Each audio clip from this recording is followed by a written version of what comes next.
We're going live. Okay. And I did not start recording. Now I started recording. All right. Well, welcome to RPG Horror Stories, D&D Horror Stories. Alex, we got some good stories today, Yeah, a bunch. or bad ones, I guess. We like the bad ones better, don't we? we we enjoy them. We do. It's not like we're enjoying other people's misery. We're commiserating, right? Because we've probably experienced all this stuff before. Right. And Yeah. this is also for those people who can relate to that and relive their bad moments and figure out that the place they are in right now is much better than they were back in at That's those true. moments. Yeah, that's a good point because sometimes we have a bad experience and then we find a better group and we can laugh about that bad experience when it wasn't that funny in the moment. Exactly. Yeah. Exactly. All right, so where are we starting today? You want The me to first take the first story, one? I, I want you to take all of them. Okay, Okay. I can actually start with the first one since it doesn't go to any videos because we Okay. will have too many videos this way. I don't want to post them every day. Yeah. And so the first story is called Baldur's Gate Backstories and Metagaming. Baldur's Gate again. Yeah. So The video game. yeah, Yeah, so and not he's. exactly D&D, but it's based on D&D. Do you think that Baldur's Gate 3 is not exactly? They even roll dice in there. They do. It's very much based on D&D, but some of the rules are changed so that they work better in a video game because you're playing constantly. If you played Baldur's Gate like you play D&D, you'd have to do a long rest every 10 minutes. Oh, really? Yeah, because you go from fight to fight to fight to fight to fight. Oh, That's how there are a lot video of fights. games are. So you can take short rests and long rests, but it's a little bit more geared toward video game. And some of the So spells change. I was talking about Celeste one time. It is like trainer training for D&D. It can be Mhm. considered as well as that. So it is much more accurate towards to D&D, I think, than the Baldur's Gate in this case because you don't have to take a rest. You mm, there are not many places you can rest during one dungeon crawl or Yeah. one mission. You have to plan all your spells, Yeah. but probably maybe you can. I'll have to try that one. I haven't tried that. I would like a video game that's based on D&D. A little They even closer. have models. They even have modules. Yeah. That sounds fun. I'm going to have to try that out. All right, so If you let's see will. what this Baldur's Gate 3 person is having problems with. So, Baldur's Gate backstories and metagaming. I recently started playing Baldur's Gate 3 with a group of friends who had never played before. One of my good friends, who I will call Ranger, was super excited and posted a bunch of messages to the group chat about this. You can mute Mike and not worry about that. Yeah. Yeah. I do that all the time when I cough. My problem was I couldn't find the mute button. I'm not used to using StreamYard yet. I got it. Got it. All right. I'm good. I got myself together now. Yeah. So one of my good friends who, oh, I didn't set banner. We're talking about this, and I will also put the link in the comments for those champs who watch us from the private. Is it private? Oh shit! I It set says it we're to the live. private. I think it might say private until you finish until we finish and it goes live on YouTube. I said no. No, It's not, because I thought it no. said private yesterday too. Really? Yeah. I was able to put links in the chat. How am I not?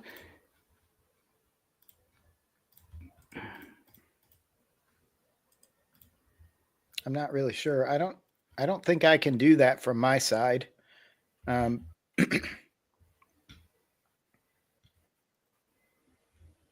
No, it is live. It is. Okay. I thought so. It says live on my top of the screen. This is weird. Okay. Then you will have to listen only. So one of my good friends, who I will call Ranger, was super excited and posted a bunch of messages to the group chat about his planned build and backstory. I shrugged that off as odd, as it's not like you can really pick a backstory. He's also not familiar with the game or setting, so it's not like he knows any of the relevant lore. What is he talking about? I don't understand. He says he. Oh, you are muted. You're muted. Did I mute? I think he's talking about like the guy's creating a character like they're playing D&D, but they're doing Baldur's Gate, which is a game. So he thought it was weird, a little weird that he was coming up with this whole backstory for a character in the video game. Why? I would do the same. I did the same even for Neverwinter Nights. Yeah, so okay, all right. So regardless, we set up the time to play, and we all looked forward to our first session. I expected it would be slow going as they figured out the controls and game mechanics and delved into the story.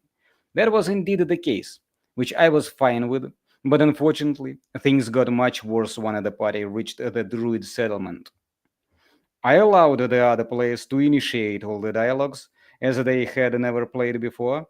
They stumbled through long discussions about which dialogue options would best suit their backstories. Why not? I don't see anything bad about that, having a backstory playing Baldur's Gate, especially since it allows you to delve into its own story. Why can't you go with your backstory? Yeah, What's the problem? it sounds like maybe this person who's running this group, because you don't really use a DM in Baldur's Gate. So I think they're just, I don't know, a little too controlling about what the other characters he wants them to do. I'm not sure. Not a little, I guess. A lot, yeah. Pretty much, yeah. Yeah, you're right. Meanwhile, I had gone through these dialogues many times in the past. So my rogue, oh my god, he already played it and he doesn't want them to do things he considers to be wrong. I hate people like that. When you play a MMORPG, for example, and you are doing a quest for the first time and you're running it with someone who had already done it, they just want to speed run and they go, oh no, yeah, skip the dial, skip it there, skip it over there, just let's go. Yeah. Dude, I'm here to play, actually. Yeah. And the Baldur's Gate 3 allows you to play, to role play. It is the, as far as I know, it is the closest thing to role playing game when it comes to computer versions. It definitely is. And it looks like he wants them to skip all the dialogue stuff and just move on, even though they haven't seen it before, just because he has. Many times. Yeah. So he has it many times. This is not, oh my god, he's horrible. Yeah. Meanwhile, I had gone through these dialogues many times in the past. He even caps locked that. Yeah. So my rogue would go off looting and shopping while they conversed with the NPCs. After an hour passed, For them to initiate all the main quest dialogues, we had a bit more freedom to explore the surroundings. As a more experienced, as a more experienced player, I suggest there were a few side quests and encounters we should initiate. When I suggested specific places to go or things to do, Ranger accused me of metagaming, and rightfully so. Yeah, I must definitely. say, this That is is that's the metagaming definition of metagaming, right? at its worst. Yeah, using outside knowledge to direct the game, that's metagaming. He explained that we should only be using the knowledge our characters have, and he didn't want me to spoil anything for him. What a bad person, right? Yeah, The rest. I'm with him. I agree. Oh, this his friend is horrible. He wants to Yeah, play a game. What? yeah, To not to spoil the fun? What? Idiot. yeah. So the rest of the party seemed to agree. So essentially, shut my mouth entirely. Thank you so much. The other players in the party decided to delve into a nearby dungeon. I quietly tagged along with them and allowed them to spearhead exploration. Soon enough, we leveled up to level 3 and we all selected our subclasses. Some of the other players had asked me questions about the subclasses, so I kindly obliged and kindly obliged and explained the pros and cons. How kind of him. Yes. Feeling, feeling like I could openly talk again, I asked the ranger what subclass he had chosen, to which he replied, "You wouldn't know that. I thought we agreed to no metagaming. I'm not going to tell anyone until it makes sense for my backstory." Uh,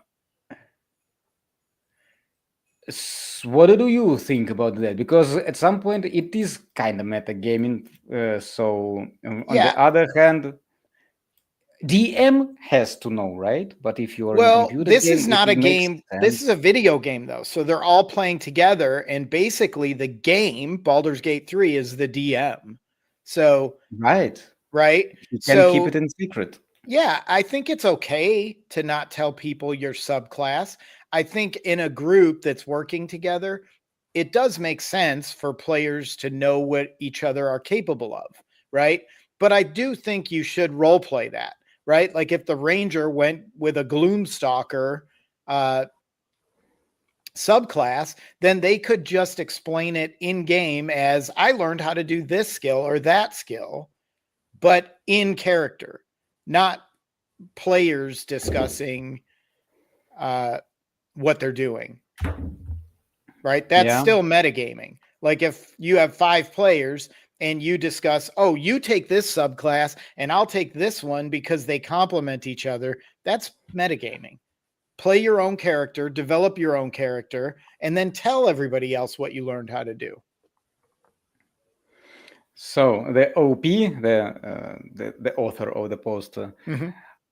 says, "I rolled my eyes and shut up again, but fully realized that this was never going to work for some reason." We soon reached. He doesn't like the way the game is going, so it sounds like he's thinking about bowing out. Because it sounds like the others are all in agreement. They just want to play the game and have fun and role play. I wouldn't enjoy playing game with the OP of this post. Yeah, I me wouldn't either. enjoy it. I think that Yeah, he would ruin it for me. yeah, I'm with you. We soon reached the final encounter in the dungeon, which was a battle with some undead. As the other players all grouped together and initiated the encounter, my character snuck off to an advantageous location. The rest of the party was trapped in a corner, getting rushed by undead, while my rogue was picking off undead with sneak attacks. After the battle and right before the session ended, Ranger again accused me of metagaming and that my character must have magical foresight to know about this undead. Uh, I don't know if I necessarily agree with that. I mean, if you're a Okay. rogue or a ranger and you're playing your character properly, you would find an advantageous location to shoot from to get sneak attack. You're not just going to let them come to you. That's not what a rogue does. I also think so. Yes. Yeah. I think that this is, but probably Ranger was already too pissed off Yeah. this guy, probably, and he just wanted to find a new reason to for accusations. Yeah. I agree. I think this Maybe that's time what happened. he's justified in what he did, but he already caused so many problems that the Rangers just looking for a reason to go at him. Yeah, yeah. So I told the party that this gameplay style is not for me. I was here to play a fun video game with friends, but they apparently wanted to play a D&D session. How dare they? How dare they play D&D? In a game of Baldur's Gate 3. Yeah, a game designed to mimic D&D. How dare they even say such a thing? I also made a point of saying that making backstories is silly. The writers already created the lore and players just interact with it. He's not playing Baldur's Gate 3. He is playing any different game from the vast majority of them. Yeah. Pick any of them, you can play it like that. Baldur's Gate 3 was created to actually do what he doesn't want to do. Yeah, And it exactly. is not Why his would you first run. want somebody you don't even know who programmed this game to write your character's backstory? Why wouldn't you want to write your own backstory or In most create of it for games, your it character? is. Yeah. In most of games, not most, it almost all of them, it is Yeah. like that. You are picking a main hero who has his own backstory and his characteristics. Yeah. Absolutely. I agree with Features. you. So I wished them luck on their campaign and with figuring out their backstories. TLDR, I played Baldur's Gate 3 with a group of friends who apparently wanted to turn it into a tabletop experience with backstories. As an experienced player, I was accused of metagaming because I didn't stick to my character's knowledge. Well, that is metagaming. So they were Oh my god. accurate. He was metagaming. I think that thing about the rogue hiding and taking shots, sneak attack, that was too far. I think they were already mad at him, so they probably just wanted him out of the group by then. I'm guessing he was probably ruining some story points for them throughout that he's not telling us. I'm pretty much sure that he did, and I'm pretty much sure that he did stuff like, "Don't talk to this NPC. He will give us crappy quest. We don't get any good loot from that." Things like that. And don't waste your time listening to this lady. She will tell you this and that, basically. Oh, Yeah. in this dialogue line, choose this one because it leads to a good Yeah. Like result. I don't know if you've played Baldur's Gate 3, but Mm-mm. almost every interaction, there's one path that will lead to a fight, and or many paths that might lead to a fight, but there's always one path that will lead to an easier fight. Like you might have to fight the bad guy and all his cronies, or if you say a certain thing, they may turn against each other and you only have to fight half of them. So I see what he's saying, but they want to experience it the first time real, like a Yes. surprise. And I get that. There's a comment in here. I want to get your answer on this, okay? What Mm. happens if there's a party wipe? What happens if they're playing and TPK, right? Do they just all uninstall? Because if you reload and go again, then you'll be going into the encounter with knowledge of what's already coming up, knowledge that your player characters would have no hope of having themselves. because you died doing it, but your next character knows what happens. There is even the term for this. I don't remember, but I also, when I wanted to dive into D&D, I wanted to have an experience and wanted to play some RPGs without a lot of savings. Yeah. As well, like it does in a D&D. But I don't think that it is accurate when it is about computer game, though, Yeah. because there is no DM to tweak a little bit when there is their encounter, because it is based on different difficulties, and this is much more complicated. So either way, I guess that it is okay to reload, but probably you don't want to save and load too often. So maybe Yeah. that significant lost. So you lost like 15-20 minutes of gameplay, maybe like that. I don't know how often they save in the game, but back those days when I was into gaming, there was no a lot of savings.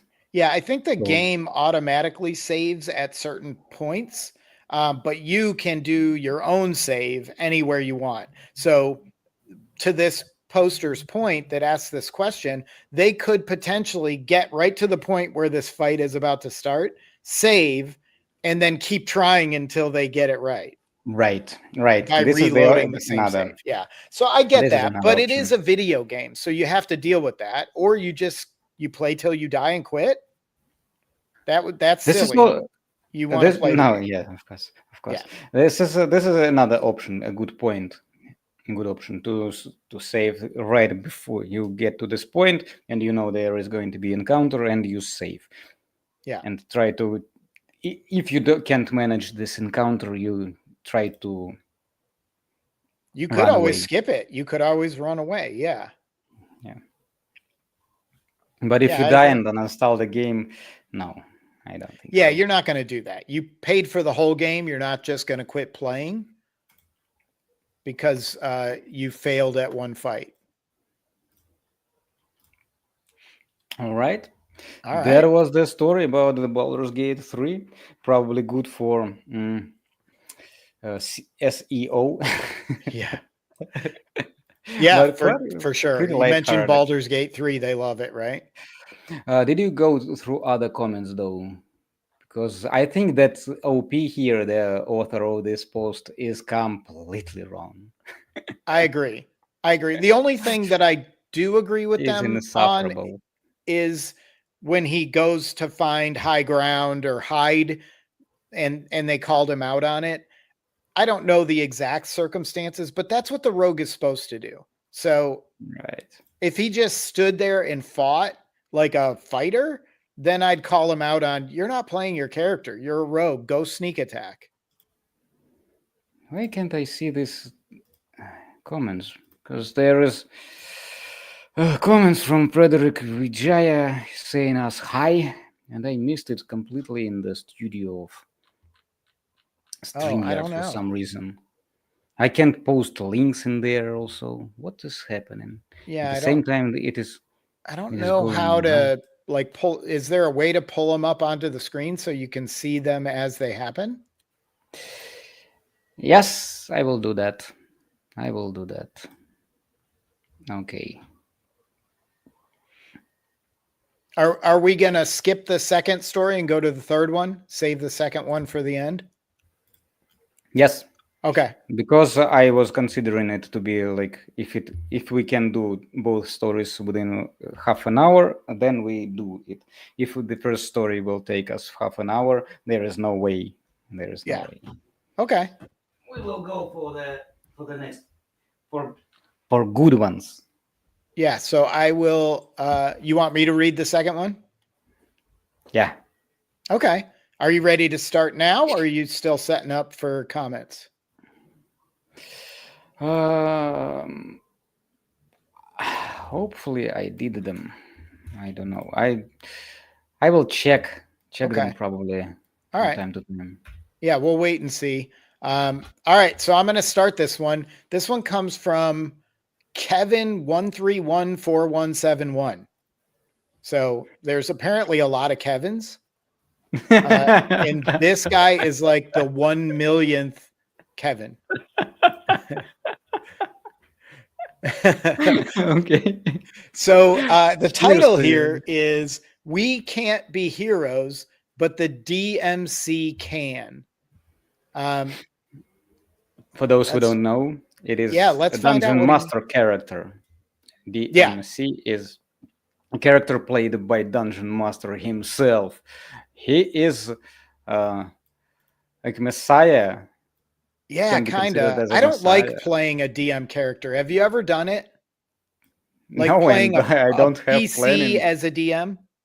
This is completely two different. For me, it is completely two different roles, and it are uncombinable. You Yeah. just can't be like that. It How do just you doesn't make not sense. metagame when you're a DMC? Almost It's impossible. impossible, right? Otherwise, they just sit in the back and they just do what everybody tells them to do. But then what's the point? I guess maybe if you need some extra muscle or they're going to TPK, but I don't like doing it. You can summon an NPC. Absolutely. That's the better option. Run an NPC that's just like hired by the group or something like that. Did you do that though? I've done that. Done that in a lot of games where maybe the group is smaller, like it's 3 or 4 players, but the encounter needs a little help. So whoever 3 or they're 4 helping players goes is along small. with them. You consider 3 or 4 players being small? In some groups, it can be, especially if you get Holy toward the shit. end of a campaign. Some of those fights can be tough. The other option is you balance the fight down so that they can manage it with the 4 players or 3 players, whatever you've got. But you're talking more about NPC this way.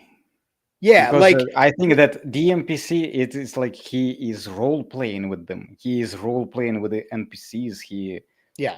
is a part of the party, not an Yeah. NPC, but Yeah, a DM he's a legit. PC is like he's playing the whole game with them. He doesn't just show up for a mission and then leave.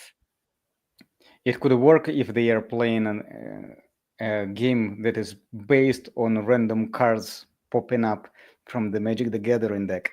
It can Oh be. yeah. Let's do that. We'll all run NPCs next time. we do need the Magic the Gathering deck though. We can get one. We can probably generate like what's on the cards, right? Oh yeah, yeah. We don't really need to see the cards. We just need to know what's on it. It's Right? much easier now with the digital technology. Yeah. Yeah, we can get a They are little on help. our side. Right. All right. So we can't be heroes, but the DMC can, right? The Messiah, like you said. So I guess I should start off by saying we hired a DM. So yeah, why not? I mean, that's what I do. I have nothing against paying a DM. They work hard to create an Yeah. immersive experience for you. So $15 a week per head, and there were 5 of them. I'm not sure why the money matters unless they're trying to bash the guy. I don't know. We'll find out. So whatever, we're adults. $15 is fine, considering none of us wants to DM. I really don't know who's wrong here. We'll tell them, right? We'll decide who's wrong. That's what we do.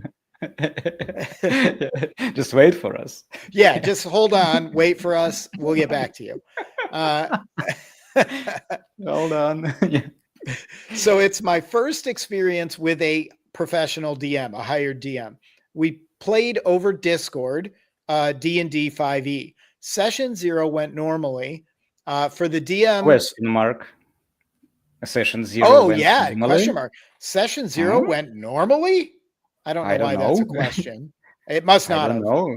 Did it? It didn't. Let's find out. For the DM's homebrew, he needed us to be in a party that already knew one another. So as the cliche goes, we say that the scene opens up in a tavern, broke and desperately looking for work. So the group is broke and they're desperately looking for work in a tavern. I guess they all wanted to bartend. I don't I don't see any bad in that. Yeah, it's a little bit cliche, but Yeah, you got to it have is a cliche starting because point. it is. Yeah. It is a It's a little cliche because boring, it but it's works. fine. Sorry, I think we were talking at the same time. What were you saying? I think I just told that if it is cliche, it means it works at least. That's a good point. If everybody's doing it, it can't be that wrong. So where was I?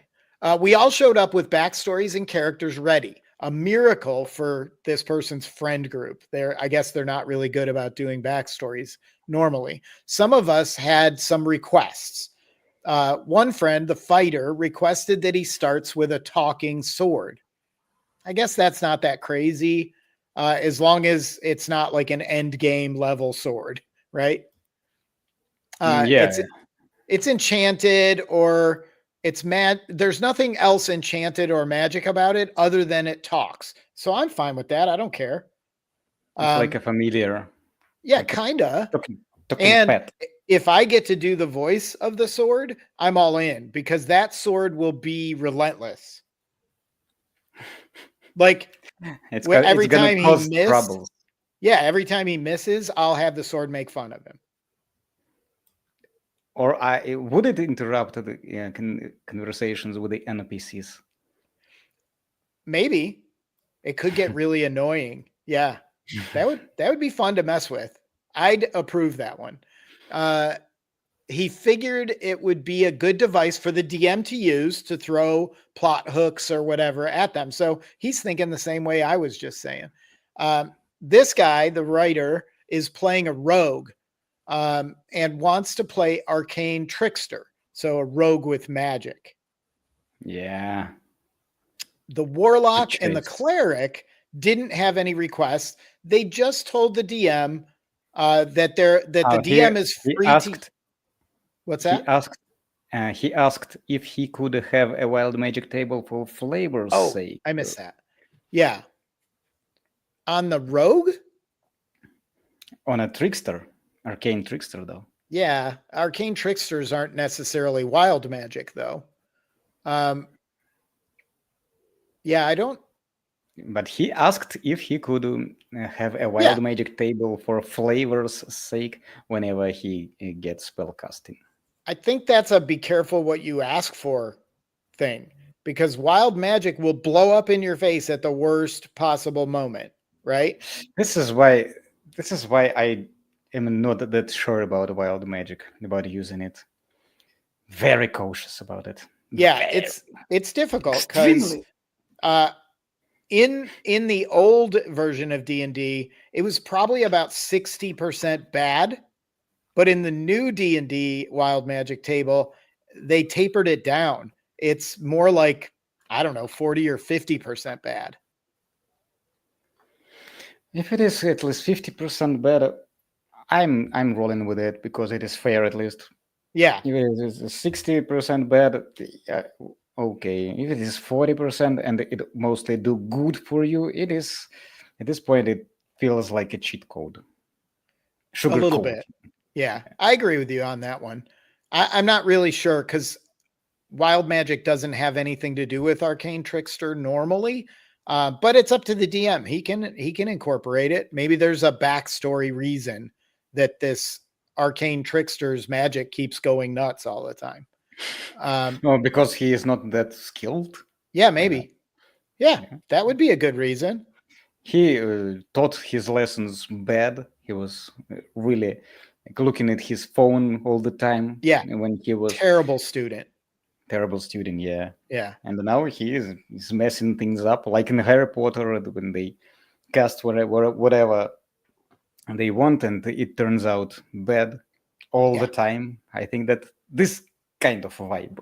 Yeah, I agree. That's probably what he's going for. I would make sure the other players agreed to that too, because when he rolls the wrong number and he gets a fireball in a random direction, they're the ones that are going to get hurt, not necessarily him. Right? There's gonna be a fireball. Could. It's on there.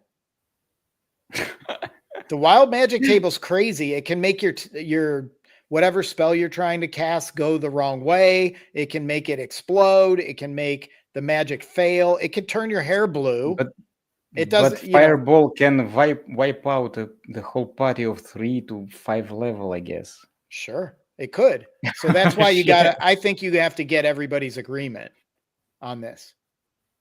No shit. No. Yeah.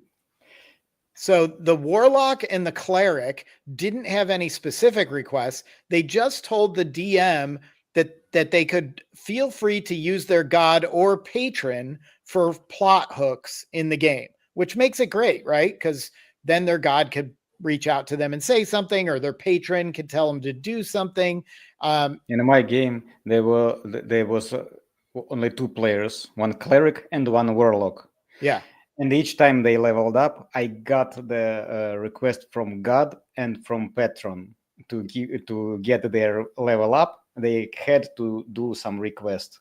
And Oh, the first cool. request, and the first request was contradicting tasks, and they didn't know that they have contradicting things about the one item, about one NPC they both hated. Yeah. And they needed to do different things, and there was another third player who had another layer of that also. He Nice. has to do that.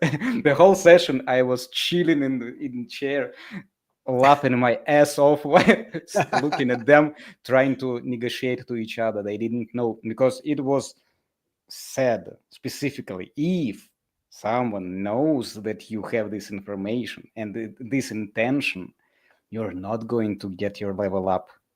Oh, The wow. deal is canceled. Yeah.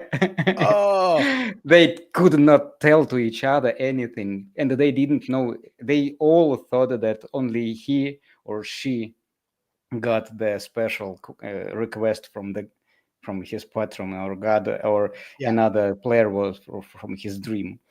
Yeah. So they didn't know. It was so funny. That is hilarious. I could see that like that's the week that you didn't prep at all. So you throw this at them and you just sit back and you watch the whole session as the DM. I prepped. Oh, I I know. wrote the whole story, like for both of them, and each of them, it was like at least 1.5 page of A4, 2 pages of why, and also how, and I also figured out how they will contradict. Yeah. How it will, why it will gonna cause trouble. Yeah. It ended up so beautifully. They figured it. They didn't figure it out till the end. One of them failed, actually. He didn't say anything, but he couldn't complete his mission.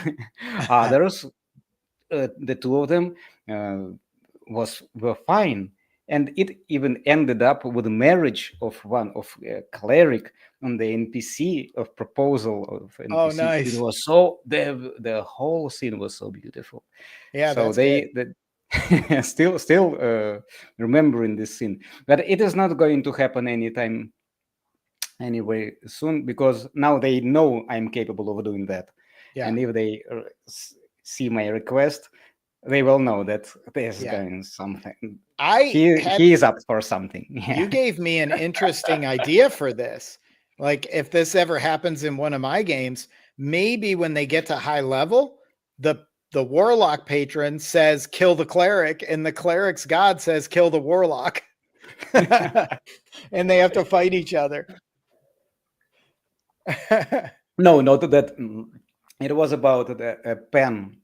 Oh, I know. I'm just saying I might do something like that. I'm not saying this that is was much your more idea. brutal. Yeah. No, it is going to be much more brutal. They just wanted to use the pen, another one didn't want him to use the pen. The pot, that. Yeah, like a cooking pot. Yeah. Yeah, and the third one knew that if they use any of them use that cooking pot for other reasons that they have to use according to the god and patron, they are going to be cursed. And he knew that, and he couldn't tell them that.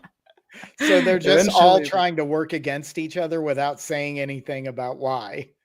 Yes, yes, Yeah. yes. And they could only one of them uh, by the end of the session. I after that I asked them, "Did you figure that out?"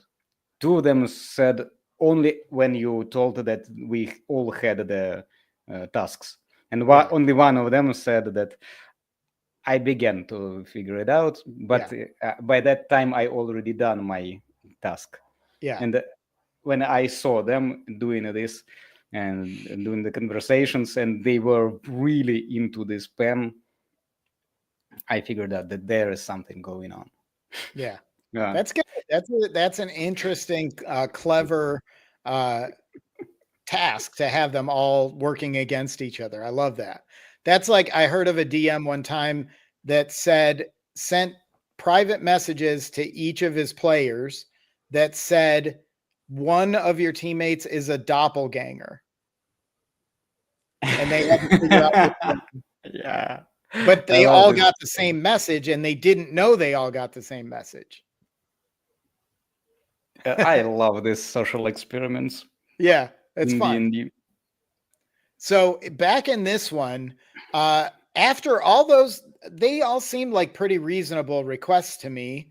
I don't know so much about the wild magic table. That seems a little too much, but the DM shot down all their ideas. He didn't approve any of them, not even the talking Oh, sword. He shot them all oh, down. The fighter, oh, he wow. actually said it was a dumb idea and he couldn't do anything with it. That sounds like a not very imaginative DM to me. I could use a magic sword to torture that group I every would single be day. happy. I would be happy to have this item. Yeah, I would. I've given one of my players recently a talking doll. It doesn't do anything else except it talks, and basically it just mocks him all the time.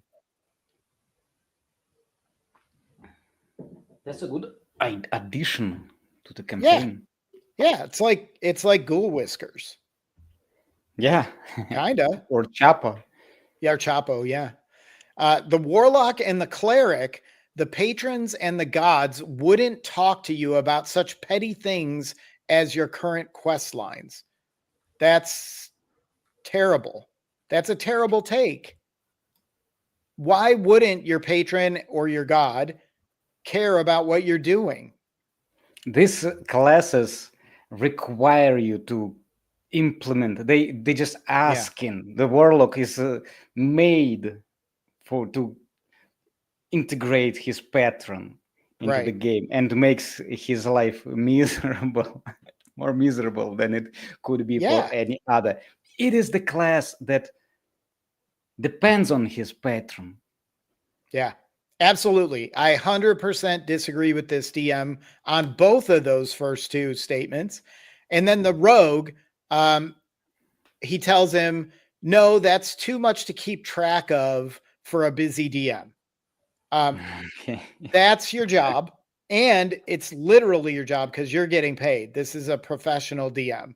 So I can understand saying, no, I don't want to incorporate wild magic tables at level 1.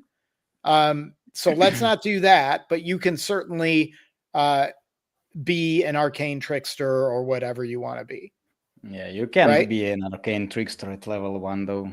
No, you have to wait till level 3, but even then, wild magic is a lot, but it's not because it's too hard for the DM. It's a table. You tell them, oh, you cast a spell, roll a D100.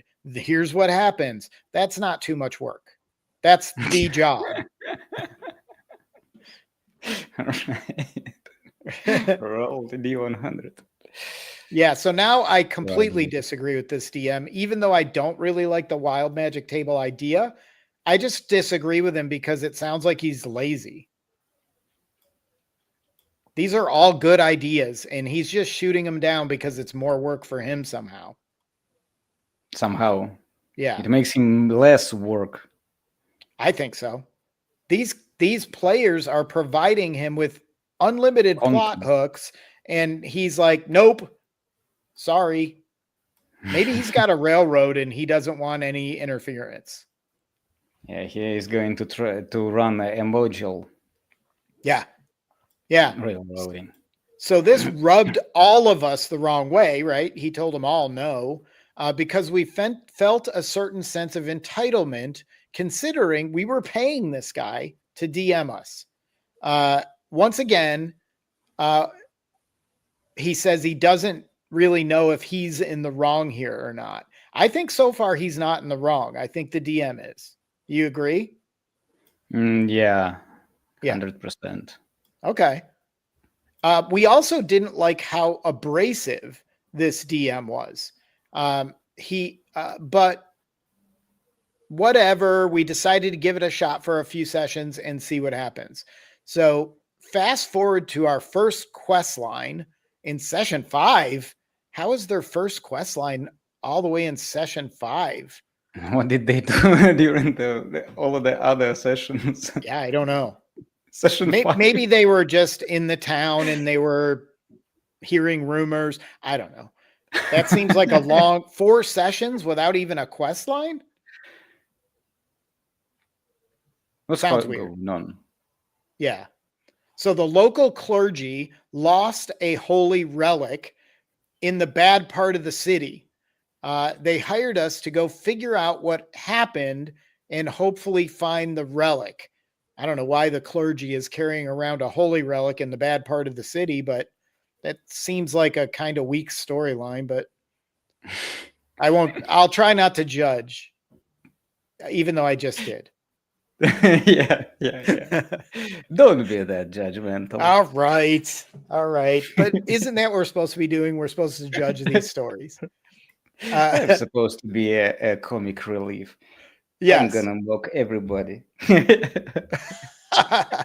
Yes, you do that. You mock everybody because it's hilarious. All right. So they decide they want to ask around the area where the convoy was last known to be. We ask to make checks to see if there's anybody around to talk to, like people standing in the street, the old lady looking out her window all the time, whatever. Right. The DM says no one wants to talk to strangers. No role play. He just tells somehow telepathically, you all know that nobody wants to talk to you. Oh. I don't like that. Role play it out. How did they go through 4 sessions like that? I have no idea. I don't know how they made it This to is session terrible. 5. It's pretty bad. So this guy says, fair enough. I would have challenged the DM on that. I'd be like, what do you mean? How do we even know they don't want to talk? We didn't even talk to anybody yet. They are staring from the windows with the signs. I am not going to talk to you. Yeah. Get lost. Yeah, go fuck yourself. The one, yeah, the one guy I'm has deaf. a doormat that says "Go away." yeah, right. So they roll checks instead. They decide to roll investigation checks or something for clues in the area. Nope, no clues. Okay. There's a guy standing there with a necklace that implies that he's a part of a gang. I guess the whole gang wears a necklace. It's the jewelry gang. Implies he's part of the local gang. Yeah, I'm assuming he's saying that this is what the DM tells them. There's a guy standing there with a necklace that implies that he's part of a gang. Mm-hmm. Like it's got a thing on the end of the necklace that says, I'm in a gang. Or one of those bandanas, like West Coast. Yeah, like the Crips blue and the bandana. or whatever. Yes, you're right. Yeah, so I guess they just somehow magically know that this guy's in a gang. We talk to him and roll insight checks, and they all fail. All the characters fail. Out of character, I asked the DM what the check was set at. And the DM says he set it at 15. That's a little metagamey for me. You don't need to know what the checks are. The DM does. And you either passed or failed. You know what your role is, so you know you needed to do better than that. So I don't really like that question.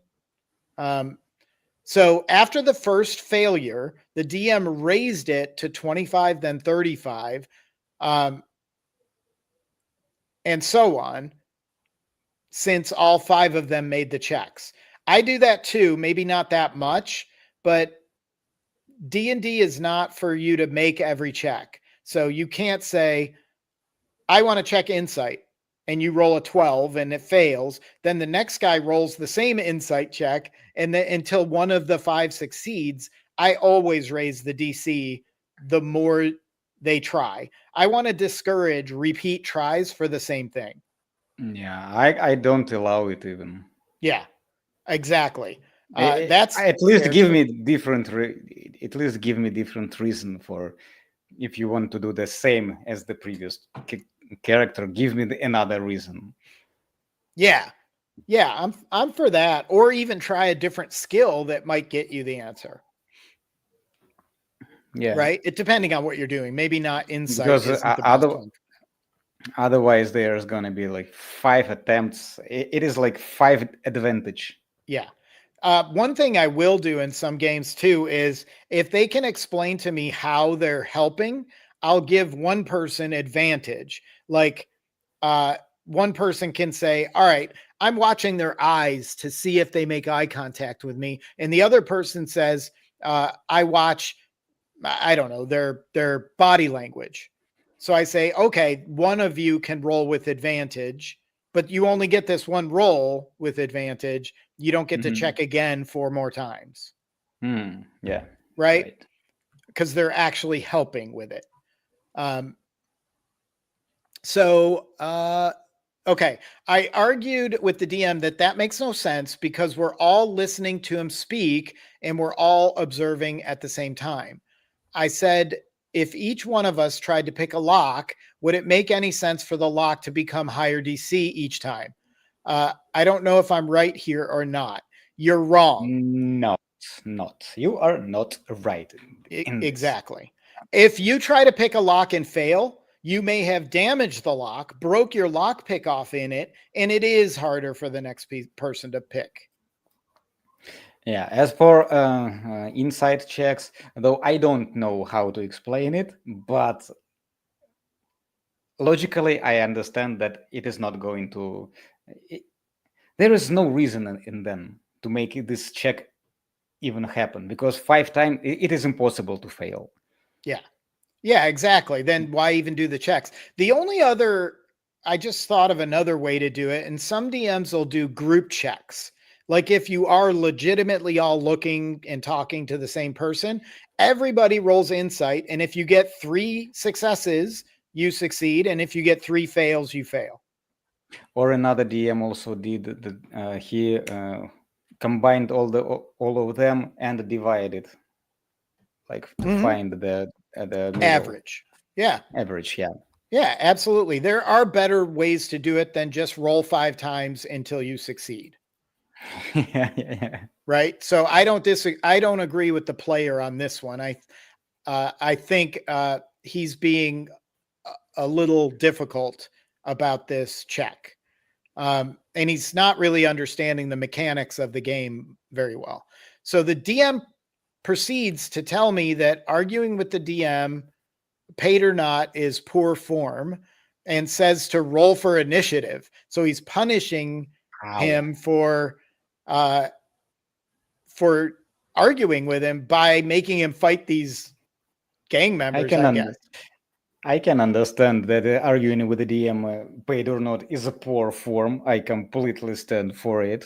Yeah. You do not argue with the DM, but rolling for initiative as a punishment out of the game activity with in-game activity is poor form as well. So yeah, I would say that's even worse form. You can't punish above the table stuff in the game. So it turns out that the supposed gang member got tired of all of them pressing him, basically calling him a liar, and started a fight. So 5 of them versus 1 of this guy, and they easily won, but they made sure to knock him out using non-lethal damage instead of killing him. all right. the fight ended and the DM chuckled. He once again restates that this is a realistic game with realistic consequences. So the local militia surrounds us and throws them in jail, apparently Which for is beating. understandably. Yeah, they beat this guy up in the street, right? Yes. So And actually, this action of him being tired of pressing, he's a gang member and fighting with them is also explainable and understandable, I'd say. it is. I just So, don't like that he did it to punish them for arguing. But yeah, I think the gang member probably would try to fight them. Or I might have made him run away. I mean, 1 against 5, you're not going to win that. So yeah. here's my group. 5 sessions in, on our first quest line, no idea where we're supposed to go, and we're in jail with no bail or how to get out, right? So we ask out of character, hey, what are we supposed to do here? And the DM shrugs and says to the warlock, hey, kid, it's like the real world. No one's going to throw you a bone. We go, whatever. I guess we say whatever. And let's just short rest while we're in jail anyway. Can't do anything else. And figure out how to get out of this after we sleep. So, Or long rest for that matter. or long rest for that matter, right? Because you're stuck in jail. You might as well get all your abilities back. Right? At Yeah. least. Before I continue, what would you do in this situation? Now you're in jail. You don't even know what the quest is or what you're supposed to do. When you woke up refreshed, what would you do? So when I woke up refreshed, the only thing I guess is to wait out in jail. Maybe looking. Oh yeah, you can look in your cell, trying to figure out, try to find maybe some clues, something maybe like Graph Monte Cristo thing, trying to Yeah. dig a tunnel out of the jail. So you might try to break out. Might try to break out, or maybe call for guards. There is no sword, so yeah, you pick up the cap, metal cap, and start raging about on the cell. Yeah. I think I think I liked your first idea because if you think about it, they really didn't do anything wrong, right? This guy attacked them first. They defended themselves and they took him down and they didn't even kill him. So I'm thinking if I'm in jail, they're going to question me and they're probably going to let me go. So I think I would wait it out for a little while. Right? This So is a I think, jail. yeah, You're I would supposed to wait wait it in out. there. And when they question me, I would see how they are. If they question me and I explain it and say, look, he attacked us first. We were just trying to question him. He attacked us. We beat him down. We left him alive. We didn't kill him. So see if they'll just let us go. Right. And then if they Yeah, let me trump up talk to some, my attorney. yeah, if they trump up some charges and they make up stuff, oh, people like you were seen robbing a bank or something, then I'm trying to escape after that.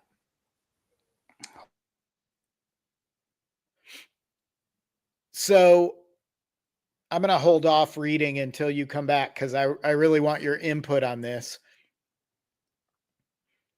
when you get back.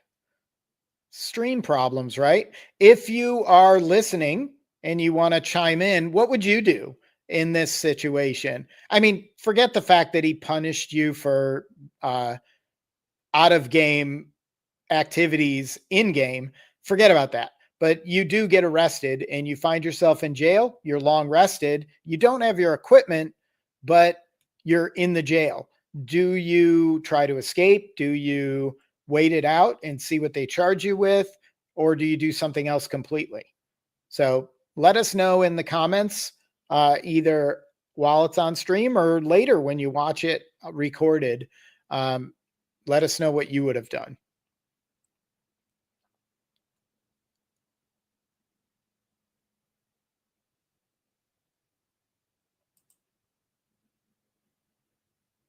I think it's an interesting point. I don't necessarily like some of the stuff the DM's doing, but I'm not 100% with the player here either. All right, I held off on it to continue until you got back, Alex, so you'd be able to hear the whole story. Yes. So they're not sure what they're supposed to do here. The DM tells them, hey, kid, it's the real world. Nobody's going to throw you a bone. The whole, I don't know, very old school mentality here. So they go along with it. They figure they're going to short rest. We all wake up still in jail, and their sleight of hand checks fail. So they apparently decide to try to break out. They all fail.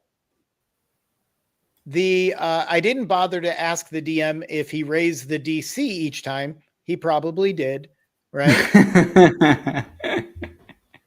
Again, they wanted to check all of them one after another. One after the other. I'm not even sure really how they even had lockpicks to do this.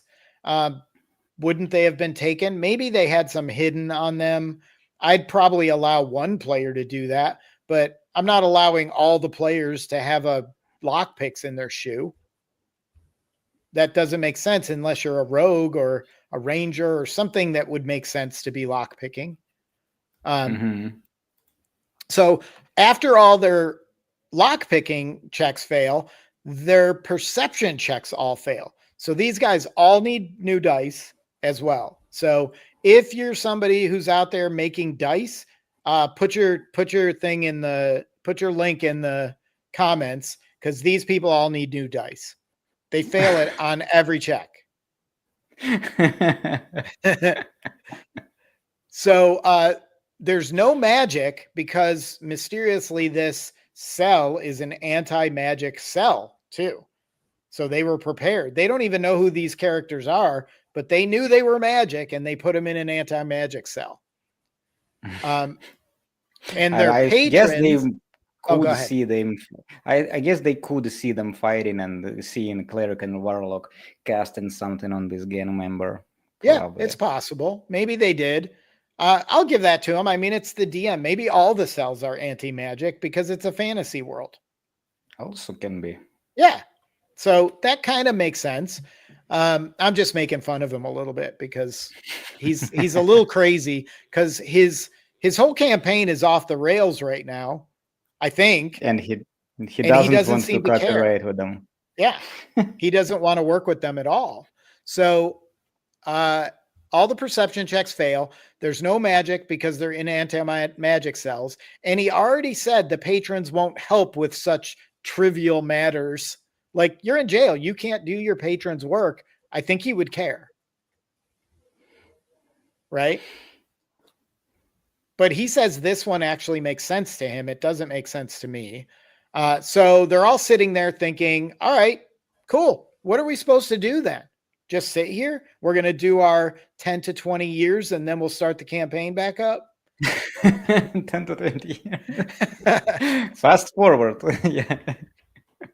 So 2 of you died from being too old. Yeah, you died in jail because you were humans. Yeah, right. The elf got scurvy. I don't know. This is getting weird. But here we go. Here's where it changes. This is where the title comes in. And then the DM introduces the DMC. A paladin that was supposed to be protecting the relic. He's in the cell next to them. Why did he get arrested for protecting the relic? I don't know. Also messed up the wrong gang member. Yeah, he must have. Yeah, that's could be it.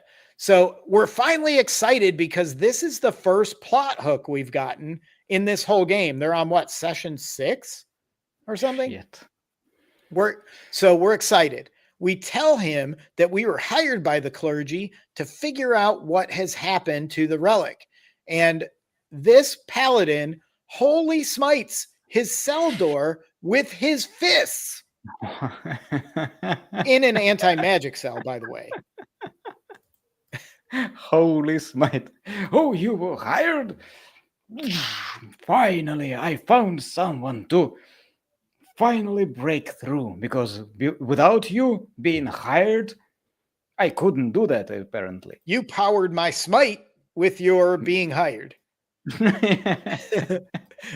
So, who's the hero breaking us out? He's a blonde haired, blue eyed paladin. Sounds like Captain America, right? We all sat there dumbfounded almost 2 hours into this session. And then we tell him right then and there that we're done. He defends himself, but we already started packing our stuff, paid him for the session, and told him we're good. Just another thing that he wants to add. My friends and I all come from the military, and we are well into our 20s, pushing 30 with careers. I tell you this to tell you that I skipped an argument we had with the DM calling us kids. We took special offense to that statement. Yeah, people in their 20s and 30s don't want to be called kids by older guys. That's not cool. You're just trying to minimize their opinion when you do that. Neither right? do people in their 40s. Yeah. After he had stonewalled them the whole session, all seemingly to have this character that he's running come and save the day. So it was all this elaborate plan for him to have his own character save the Doesn't day. seem so. I don't know. It doesn't seem so because who could thought that they would mess with the gang member? He Well, said that maybe, he did it for a punishment after that the militia came. I yeah. think he just didn't know what to do and decided why not put in a Captain America. Yeah, maybe. Or I don't know. I would think he'd have to have that character prepared. So maybe if they didn't get thrown in jail, he saved them from something in the streets later. Yes, he Right? was Like prepared for he sure. was prepared. Whatever they decide to do, however they get in trouble, my guy's going to save them. He was there, Yeah. waiting. Yeah, he was planning for this. And I think that's bad form too, right? You're running a game for these 5 friends. They're the hero, not you. Another question I have: how did they manage to go through 6? Okay, at least 5 sessions. Yeah. With the DM like that. I can't end paying like $15 for each session. Yeah, that's $60 each times 5 people, $300 they paid him. And they didn't even, the only fight they even said they had was against one gang member, 5-on-1. That's not fun. That's not a fun game to me. The guy apologizes, the writer apologizes for the formatting of his article. He was on his phone and decided to leave this.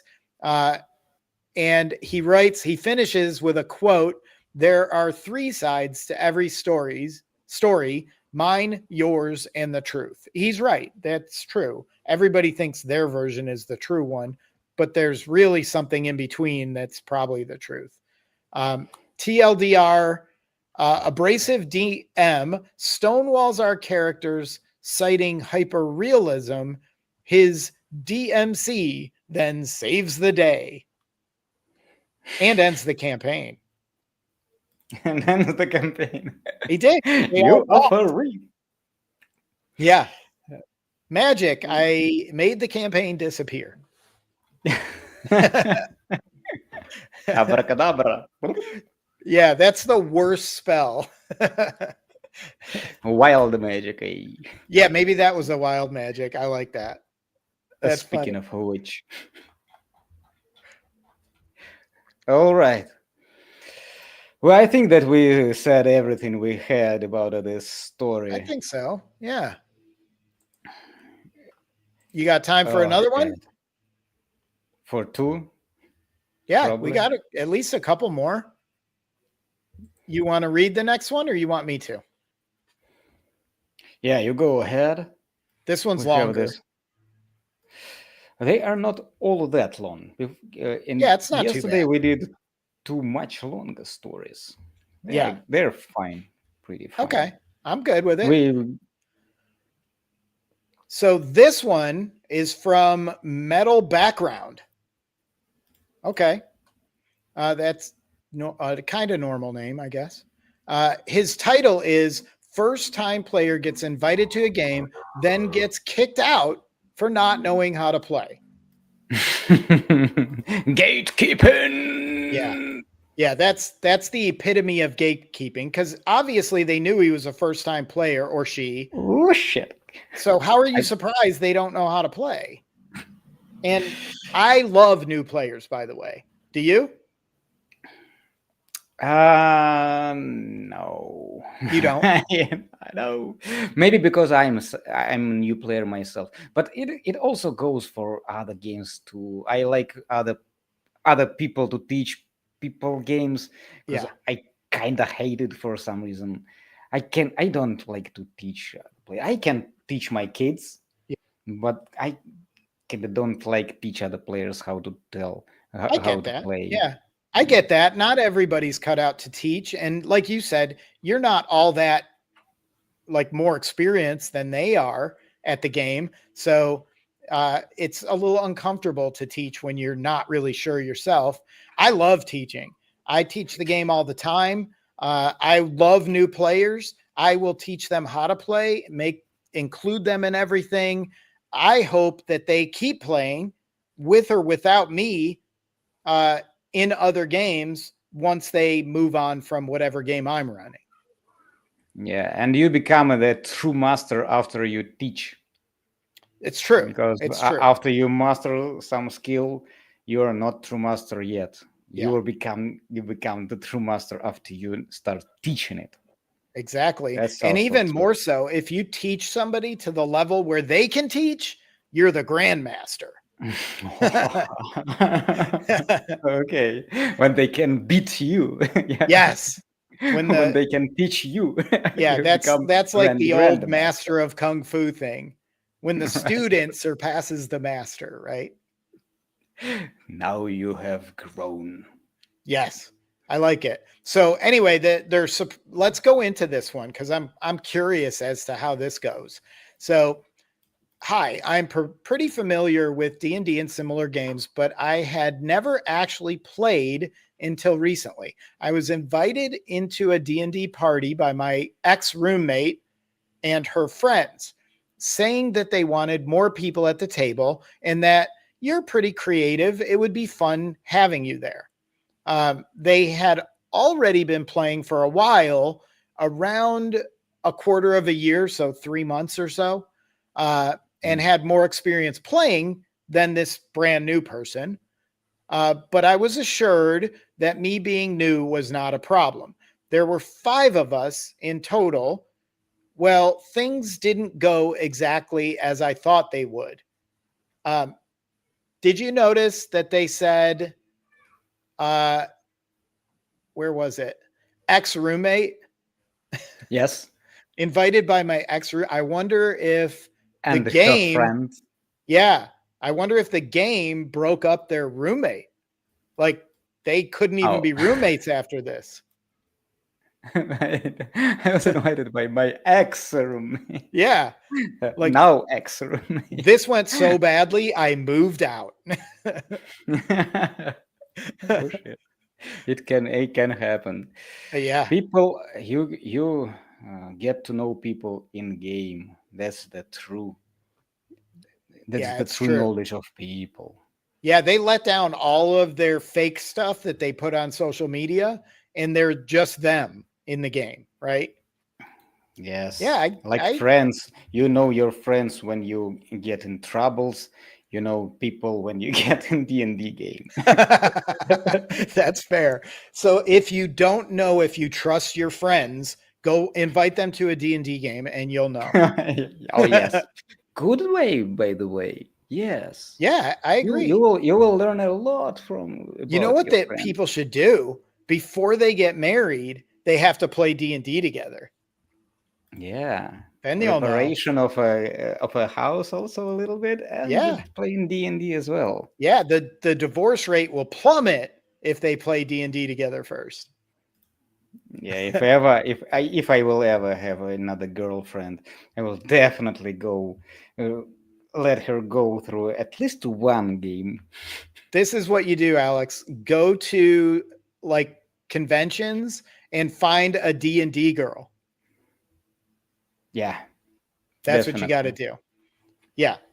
Find a D&D player and date that one. Play with her first. Don't marry her until you play. Then you'll determine whether or not she's wife material. Good, good. Yeah. That's the Now we best figured advice out. I've got for you. My wife, Now by we, the way, does play D&D in our live group on Saturdays. My daughter plays as well, and then we have a bunch of friends that are in that game as well. So I got the jackpot.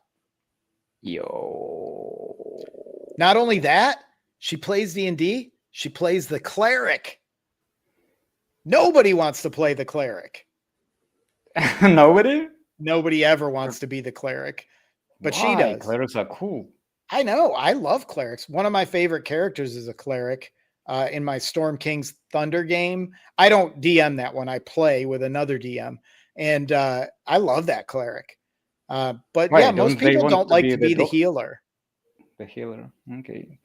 I In think they more, think it's boring, but I hardly ever heal. I'm always like blasting things. I don't know. I don't mind being a healer. Yeah, I don't either. I'm with you. All right, you ready? We're going to get into this. They're Yeah. going to start playing now with this new player. At first, things were fine. I went to make a character and was told that they needed a healer. I just said this. I didn't even read ahead. I had no idea. I wasn't too familiar with the classes yet, so I ended up going with a druid after some research. A druid's pretty versatile, so they can do some healing, they can do lots of stuff. I like druids. Druid is a cool class. Yeah. Rabir is the coolest druid too, just in case you didn't Yeah. know. And he has a monkey. So I made a fun, creative little character and we started playing. I was having fun messing with my character's abilities and role playing them out with the players. But when it came to combat, my character was rather useless. Um, I I later found out that the reason for why my stats suck so bad compared to my teammates was that they had been rolling their stats with more dice or something. They were doing their stats differently than he did. So they had much higher stats than this new player did. I was told, although he was told how to roll his stats by them and did it the way they said to do it. Oh. The DM ended up letting them keep their stats, but had me be nerfed from the start because your class is OP anyway, and I don't exactly know how it works yet. The worst thing a DM can say. Oh. I don't know how your class works, so I'm going to make it hard for you. Ouch. That's There bad. was a cleric of Twilight Sanctuary, Yeah. in my game, and I also didn't know. I didn't know that they have this ability to heal everybody in range of 60 feet each turn. After each move, all of the party got healed, and my encounter sucked ass. Yeah. It was supposed to be a good and tough one, and after I got this, I was just, what the hell is this cleric? And at some point, I was considering nerfing her.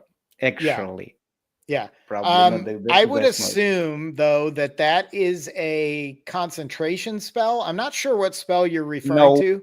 no, it is not the concentration spell. It is not even a spell. She can. It lasts for 1 minute. It is not a spell. You can't even counterspell it. It is OP. Yeah. I started to research, and it is really OP thing.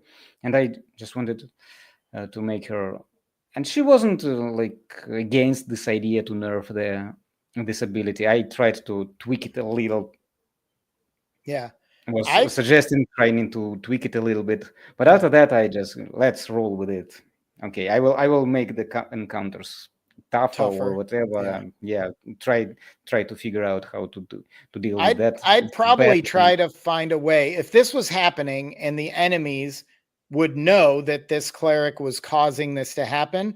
I think all the enemies would go after the cleric. That's what began to happen. Yeah. That's what began to happen in the game, and she wasn't happy about that. I'm sure, but you're doing something that all of them know that if they let you keep doing it, they're going to die. So why wouldn't they act in their own self-interest? That's what I told her. Yeah. That's what I told her. That's fair. As soon as they met someone smarter than goblins, they started to go after her. Yeah. That's And smart. That another makes sense. and in another thing, I also she has to have her holy symbol Okay.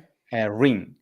So for some reason, it was also derailed. It was going behind the plot. They got in a jail as well as other players we were talking about before. Yeah. And in that, so they had to bail out. So Warlock had to give his family ring, and she had to give in her holy symbol. Oh, so And now she can't do it. Yeah. That's creative. I like that. That's devious. Yeah. Both of them were upset. I would still, assume yeah. so, but that's And they had that's the game. to go on a mission. They had, if they return from the mission, they are free to go because otherwise they are charged. Yeah. That's a great way to do that. And I think that's fair. That's fair play on the DM. That's great. That's clever. I may do that sometime. So side note here, after the DM says your class is OP and I don't know how it works yet, so you can't, I'm going to nerf you.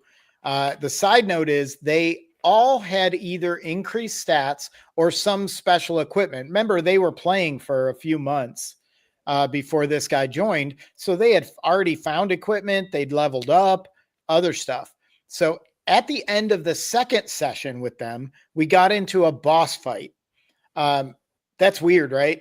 The last one we read, it took them 5 sessions to even get a plot hook, and they've got a boss fight on session 2. I like but this it is game not better. session. It's not session for all of them though. Only for this guy, I guess.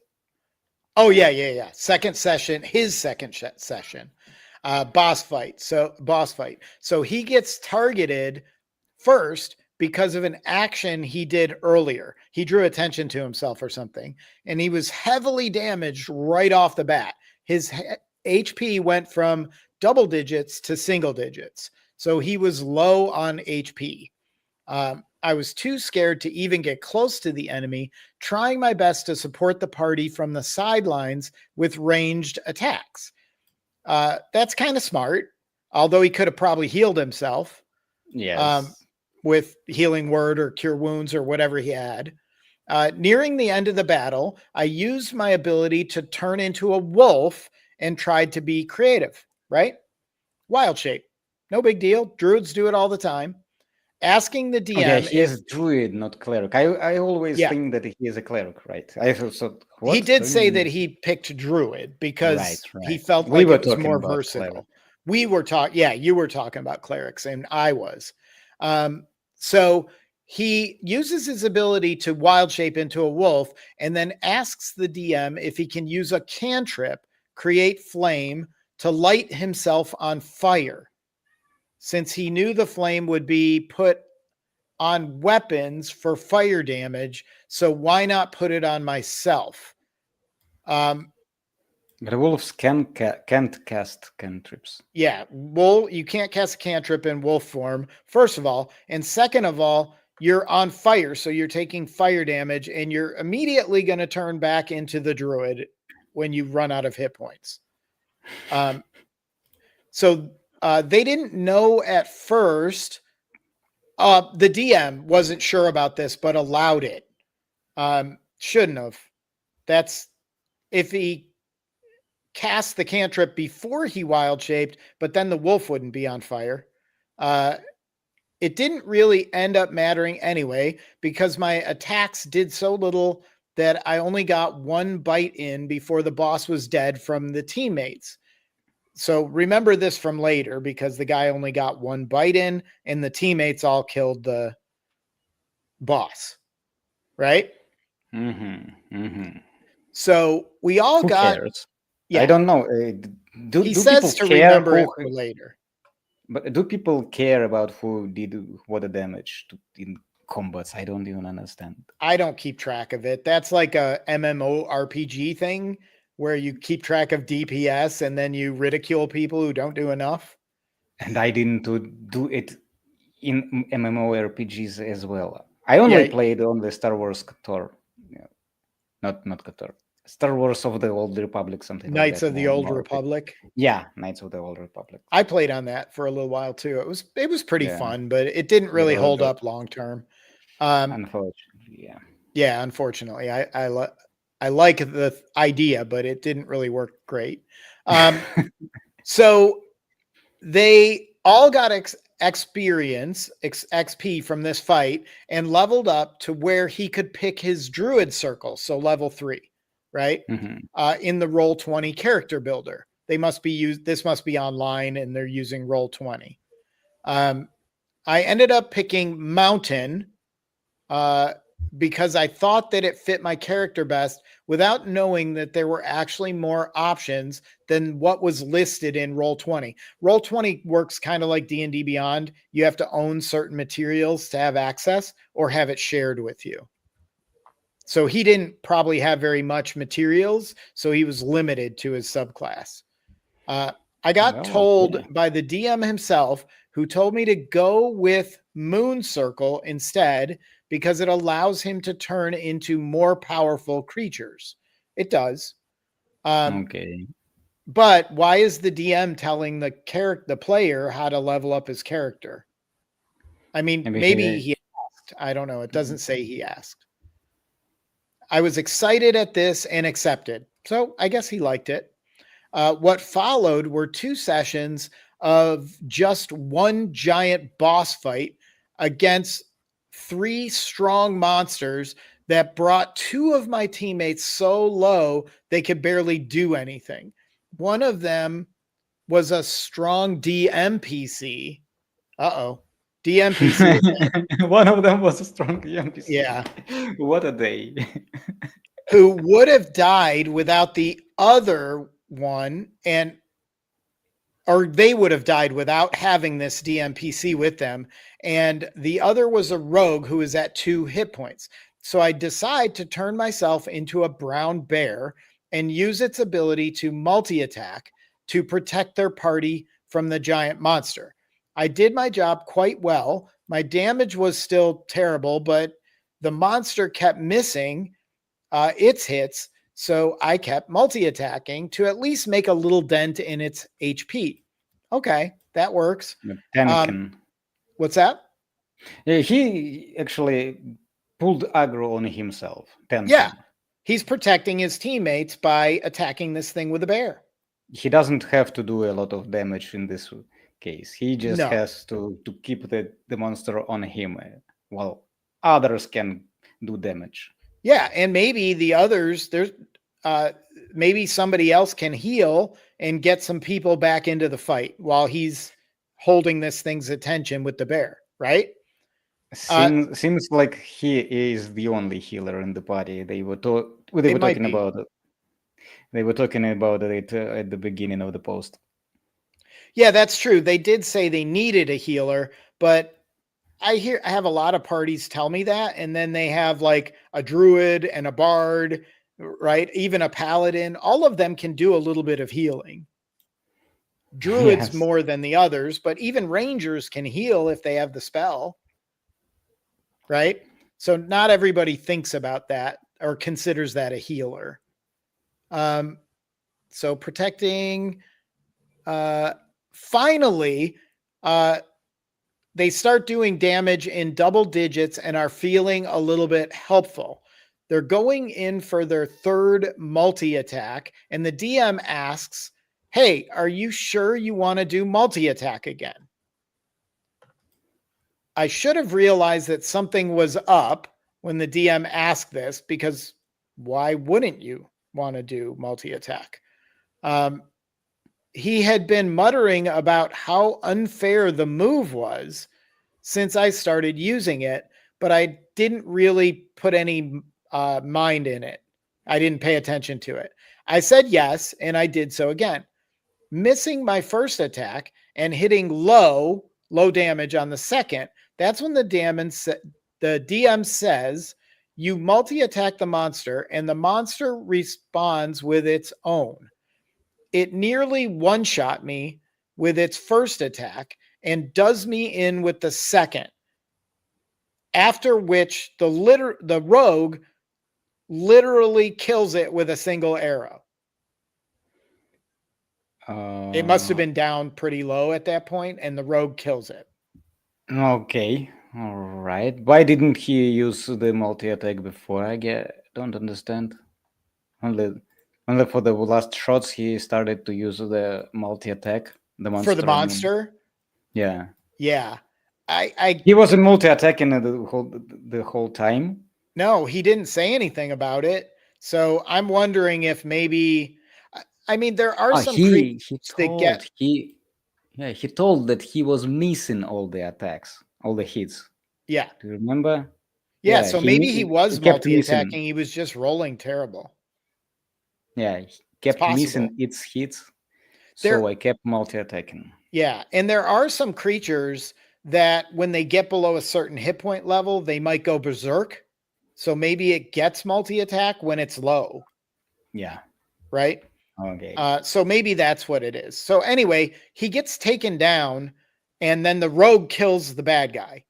All right. The writer then says, I failed my death saves, and our party had a real sad moment. They loved my character, or at least the rogue and the ranger did. My character died after only 4 sessions, and I was absolutely destroyed.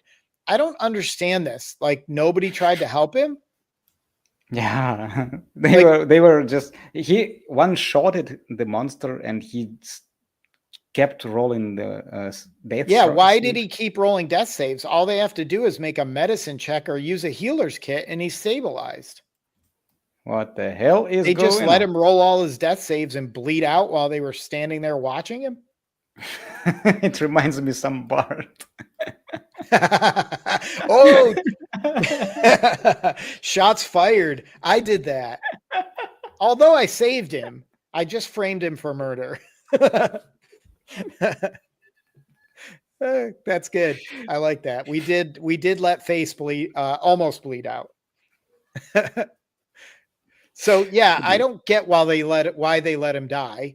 It doesn't make sense to me. I did what I could, and I was only trying to protect the party, even though I was less strong than any of them. And the DM just had to get a one-up on me for using an ability I am well within my rights to use, because it made my attacks useful for once. I'm not sure that's what the DM was doing. Yeah, it's possible, but it's also possible he was just using the abilities of this monster. You took the attention of the monster off everybody else, so of course it's going to attack you. You attacking. The other thing, still, he kept on rolling save throws. Yeah, that I don't like. Like, the rest of the party just let him die. They could have saved him. Yeah. So for the monster killing him, well, yeah, that happens. Yeah, that happened. I don't disagree with the DM on that one. I don't know if he's intimating that the DM made up an ability just to kill him, then that's something different. But we don't have any evidence that the DM made up that ability. We do not. Yeah. So he decides, he didn't quit the game. He decides to make a new character. This time he makes a cleric, which the DM promptly nerfed again. Because apparently it had too high of a wisdom stat. So he starts playing again, but it was clear that he was being looked at differently by the DM at this point than the other players. His character didn't have any money. My party did. And the next session was basically just all spent on shopping. So I was just standing around doing nothing the whole time because new character, no money. Right. Well, the good news is though, when the whole rest of the party is shopping, sometimes you can get their old gear that they're replacing. Right? The hand-me-down. Hobo. Yeah. Hobo. На тебе, Сережа, то, что нам не гоже. It's like just take what is left from the table. Yeah, like if they buy a new chain shirt, you get their old studded leather. Right? So it shouldn't be all a loss. So this person was standing around doing nothing the whole thing. They had like a whole shopping episode or something. The whole session. You have the whole session for the shopping. I haven't have any of those. Yeah, I've seen that happen. I don't like you find a magic shop that's full of magic items that you can just buy. If you want magic items, go adventure and find them or take them off the stuff you kill. All right. Yep. Right? Yeah. I mean, why would they have like fantasy Costco with all the magic items? And spending the whole session on choosing what to pick. Just do it in the free time. Yeah. Considering your options there. I agree. What else to do in this shopping sessions? I don't like shopping in real life. Why would I want to Absolutely do it in the game? I worked in retail management for a lot of years. I am not going shopping in D&D. If everybody else is going shopping, I'm splitting the party and I'm going in the sewers and kill goblins or something. Yeah. So at the next session, after the shopping episode, they arrived to a cave and the party members didn't want to go inside, but I was feeling really bored at this point because kind of got left out of the last session. So he decided to have a look in there just so I can do something. The DM didn't say anything about him going in there by himself. 2 steps in, I hear singing and I get a wisdom saving throw and fail, rendering me useless and absent from the rest of the game again. As you might be able to guess, harpies were involved this time. And during this whole fight, I got to do like 3 attacks total between being paralyzed and absolutely useless. Again, the only useful thing I ended up doing was healing the party after the fight. But I knew it was a lost cause at that point. I felt rather excluded and very much useless as my party was still way stronger. I guess they're making this player start at level 1, even though the rest of the party's at like 3 or 4. I don't know. It sounds like it. I mean, when I introduce a new character to a group, I start them 1 level behind the rest. Oh, do you? Yeah, and I let them everybody learn. Started the same level. Yeah, like I'm saying, if a new person joins. So if everybody's he told that the DM nerfed him from the start for apparently too high wisdom stat. I don't think that it is fair. It doesn't sound fair. Maybe this is what is happening because he can, if he is a cleric and his basic stat is wisdom, and it is nerfed for God knows why. Yeah. Yeah, I agree. That could be it as well. But either way, he doesn't have any items. Yeah. No items, no probably minimal armor, starting armor, and nerf stats. He's feeling weak compared to all the other players. So where was I? Since he is a new player, playing clerics is really complicated at this point. Yeah. There are so many magic spells, so you gotta know. I would not encourage any new player to take character class, magic class like cleric or druid Wizard's That's pretty tough for new players too. any magic Yeah. class, I guess. Yeah, I think maybe Warlock might be okay because they fight a little bit more in melee depending on how you build them. So he develops more chemistry with the characters, but is just feeling left out of the fun and feeling more like a mandatory healer or a heal bot, right? Than an actual player. It all But came. Oh, go ahead. but on the other hand, yes, you're a heal bot, but they are damage bots. Yeah. Isn't it like the same? You're healing or you're doing damage. Well, if you do damage, you still roll d20 more. Maybe it is a little bit more dull. Okay, It might I don't. be his lack of knowledge too about the character because or the class or really how to play D&D fully, right? Because you can cast a spell, a damaging spell that's a cantrip action, right? Like Sacred Flame, and then use your bonus action to do Healing Word, and you can do damage and heal in the same round. Okay. Right? So maybe Yeah. he just doesn't know how he should be playing his character quite yet. So maybe use This all is this why you time. don't. Oh, go This ahead. is why you don't. This is why you don't take magic classes in the Yeah. first place. Yeah, I agree. Or during all this downtime when you're paralyzed or they're shopping, learn your character, learn his abilities. Yeah, you have to. You have to Yeah, spend some time and then knowledge. exactly. So it all came to a head a day ago when my party was planning our next session and the DM stated that he isn't counting on me anymore. That's rude. That's uncalled for.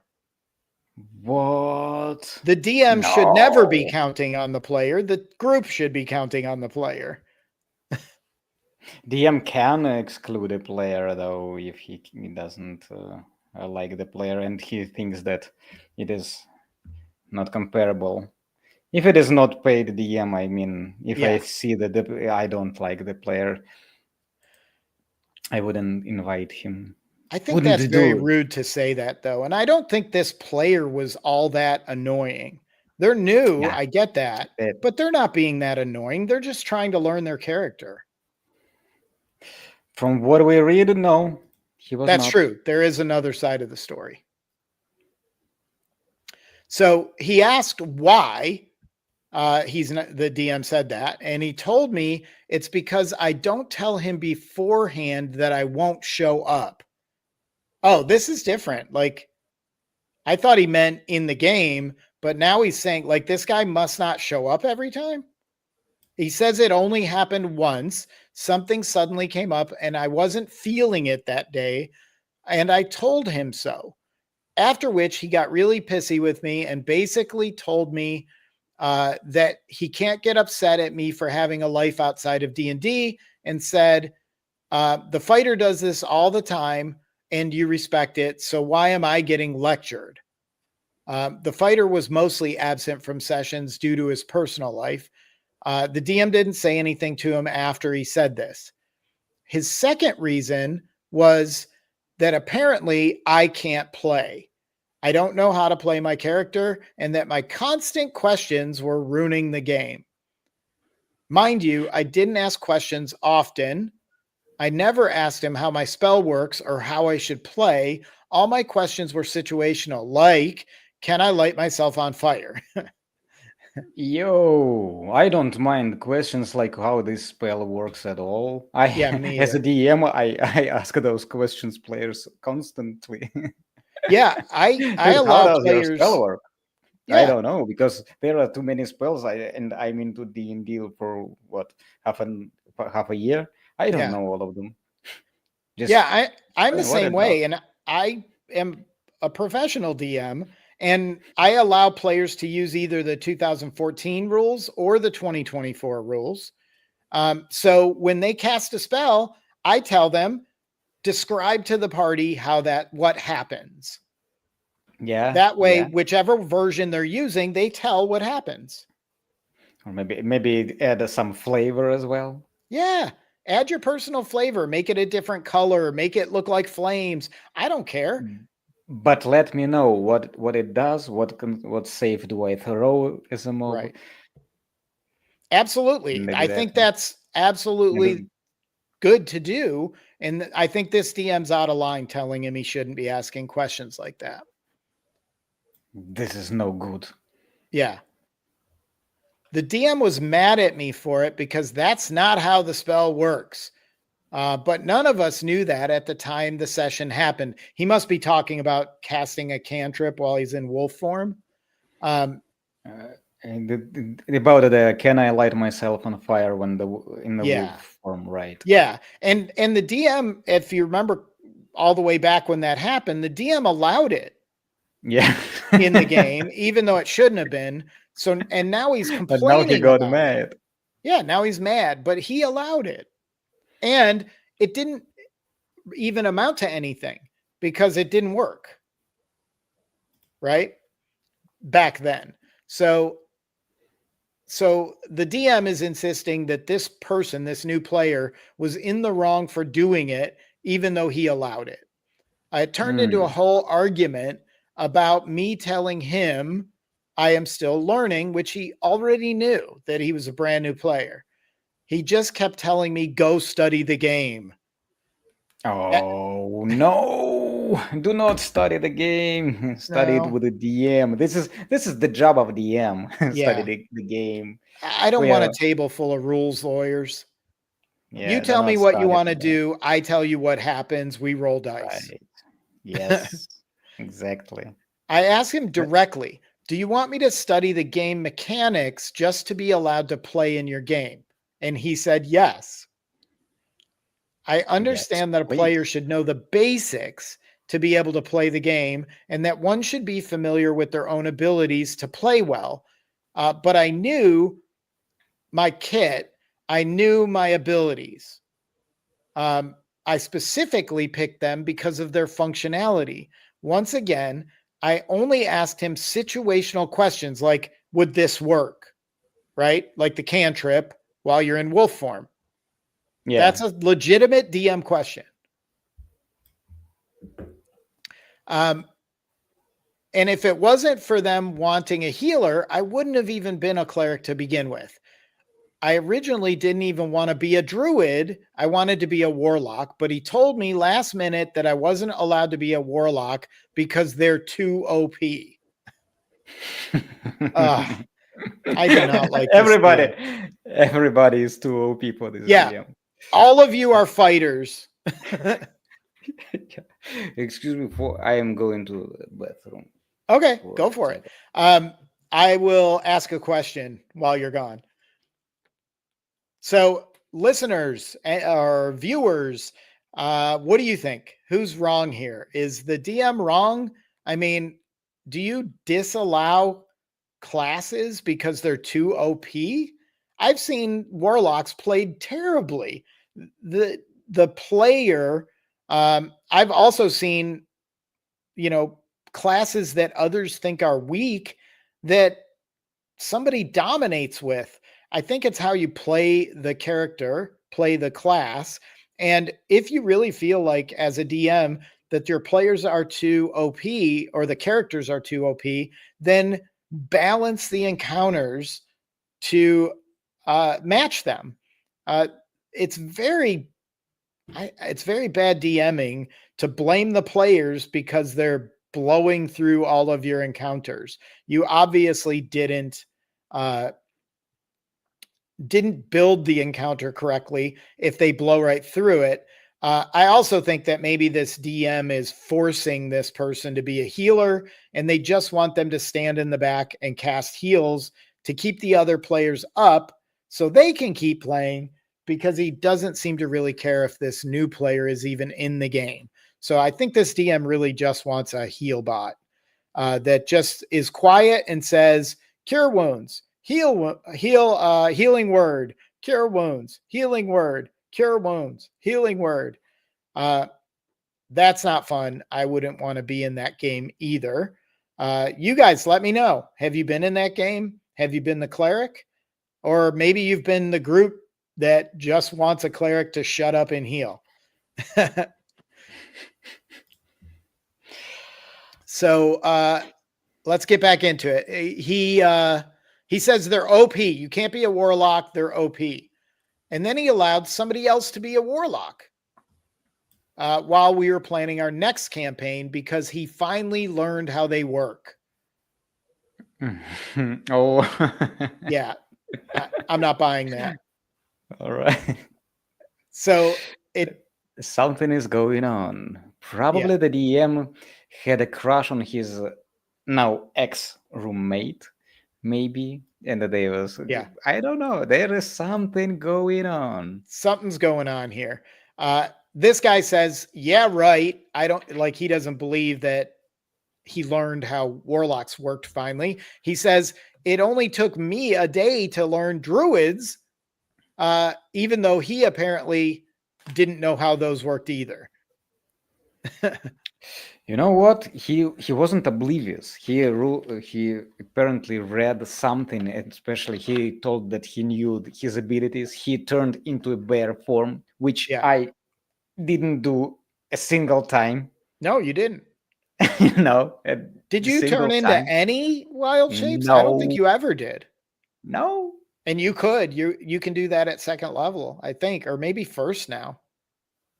Of course. And he was already using his spells. He tried to heal and stuff like that, and multi-attacking in a bear form. So he kind of knew what he was doing. It is not oblivious player when he just jumps into a game and he doesn't know how to roll a dice and what is D20. Doesn't look like that. Yeah, it seems like he did learn his class to a certain degree. Awesome. He just wasn't doing what the DM wanted him to do. The DM clearly just wanted him to stand in the back and heal. The DM. I think he did.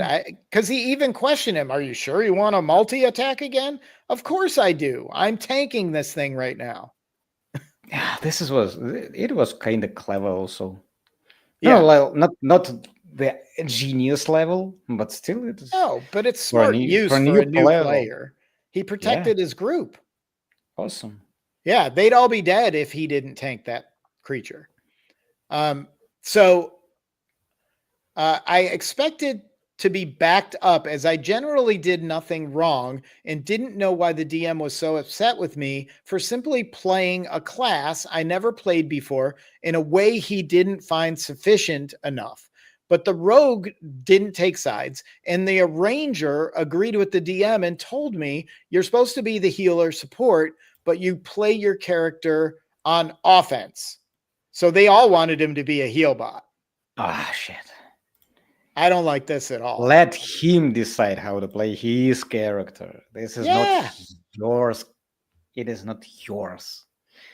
Yeah. This is do not tell any player how to play their character. If I don't want to go to a wild shape, I don't want to go to the wild shape. Yeah. You can't tell me to.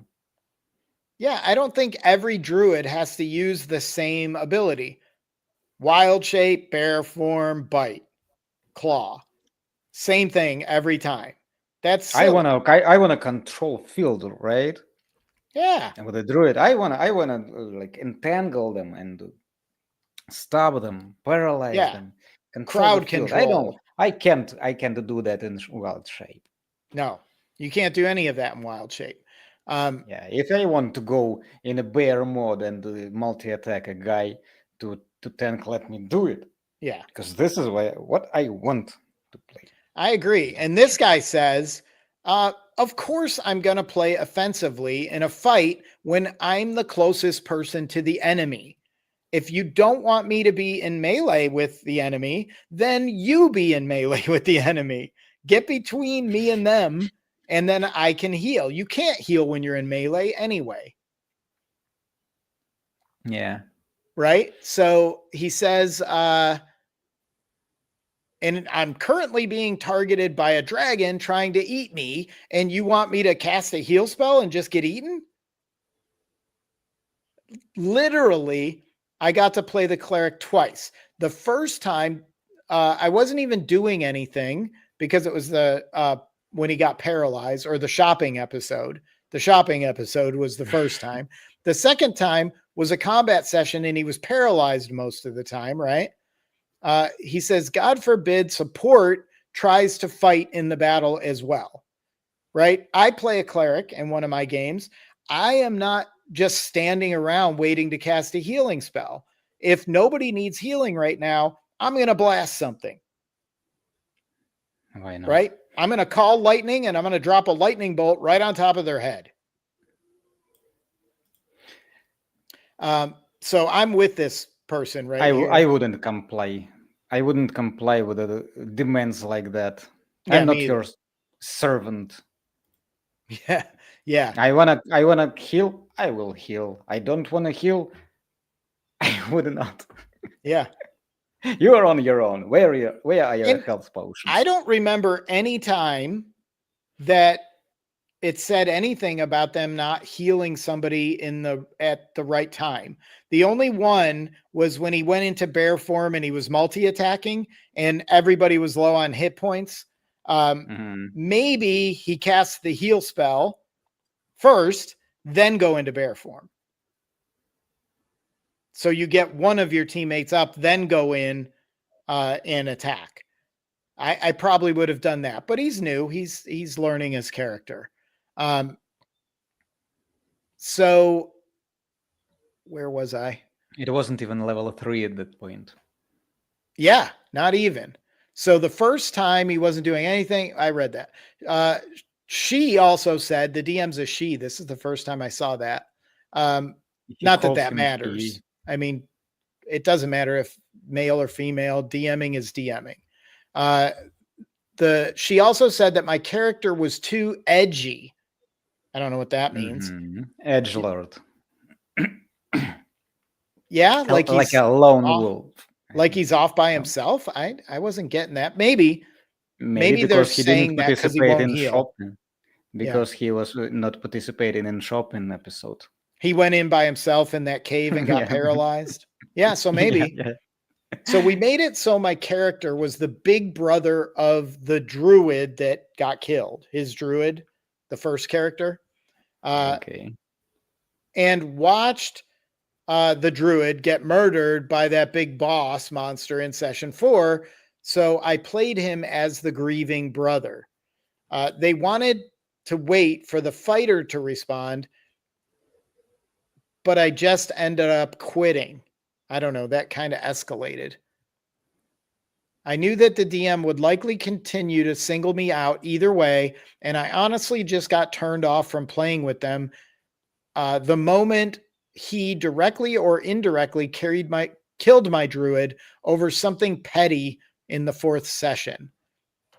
I don't necessarily agree with that. You were tanking the boss and you got killed. I would blame it on the other players for not saving you before you failed all your death saves. Right. Exactly. You get 3 death saves and potentially 5. So they spent 5 rounds staring at you, watching you bleed out. They weren't even in the fight. Right. The fight with the boss had ended because the rogue killed him. That very next moment. Yeah. There wasn't even one turn after that. No reason for this druid to die. So this person says, I just wanted to play and have fun, but I was apparently expected to just follow them around without taking any initiative or doing anything. The rogue later told me about the unspoken rule of not splitting up the party, and that me taking a look inside that cave was playing the support character too aggressively, rushing in and being too combat focused. So again, they're telling him how to play his own character. Yes, but that's why I told that they told him that he is too edgy, because he is like edgelord, splitting the party when everybody wants to go shopping when he's broke. I agree. I wouldn't. We as dump the you DM, for being broke. Yeah. Where are your money, Kenny? Like Cartman mocking Kenny for for being poor. For being poor. Yeah, I agree. I don't think, though, that the DM, I would say the players, when the cleric says, I'm going to go check out this cave, they should say, dude, you're the cleric. Don't go in that cave by yourself. Right? Did they try to stop the cleric from going in? I think he was wandering around the town and they didn't even Oh, yeah, have maybe. him in the sightseeing. So they accused him of being too focused on combat and playing too aggressively, even though he didn't know there was going to be an encounter inside the cave. It's D&D. There's always going to be an encounter inside the cave. Most of the time. Hate to break it to you. He was a new player, so he doesn't know this, but yeah. Especially if you go in alone, even if that cave was empty, it's not empty anymore if you go in alone. Oh, shit. I didn't know you are so cruel. I'm very cruel. Oh, shit. Cruel DM. I rarely have characters die in my games. And I have them split up all the time. And it's not my job to not make them split up. As a matter of fact, I love it when they split up. So I always shake my hands like, oh yes, oh yes. Here we go. Here we go, somebody. Oh, prepare here. Yeah. Which team is the wizard on? I'm going after them. Yeah, I like it. So either way, this writer says, thank you for reading. This all made me feel really sad because I just wanted to play and I was excited to finally have a chance to do so. But things went sour pretty quickly. I just wanted to let this off my chest and stop thinking about it because it really hurt me and maybe made me wonder if I really did do something wrong. TLDR, the DM gets angry at me for not knowing I can't light myself on fire with a spell after he allowed me to do it. DM gets angry at me for using multi-attack and ends up killing me with it. Party doesn't like my new character and tells me I can't play it right, even though I never played it and didn't even want to play the class in the first place. The party agrees to exclude me, so I quit. That's not a Happy TLDR. end. That's a long TLDR. But I like that DM gets angry at me for using multi-attack and ends up killing me with it. Yeah, I did. I like that too. I don't think this guy was that bad of a player. I really don't. I think the group and the DM said, hey, why don't you bring in your friend? Tell him to shut up and sit in the back and heal everybody. And we'll get to play the game and they'll just be the heal bot. Yeah, bro. Try to play with us. You're gonna get much better experience. Yeah. Meows, one of the commenters, did their TLDR back. And it says, you got a crap DM and a crap party. You did everything right. Don't let those idiots ruin the game for you. Most tables aren't like that. I agree. Yep. He got gypped. He should go find another group because they're not all like that. I'm telling you, just join our game if Yeah. you get a good mic. It looks like a lot of these commenters are agreeing with the player. Nah, they just suck. That DM not only forced you to roll low stats, but then nerfed them. It is the DM who didn't know how to play, not you. Yeah. I think it's true. overwhelmingly in favor of this player. Yeah, he did good. I think so. He did. I'm with the player on this one. I'm with the player who wrote the article because the other players were jerks too.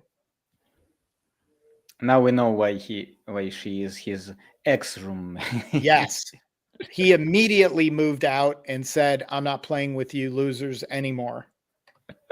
you lose. All right.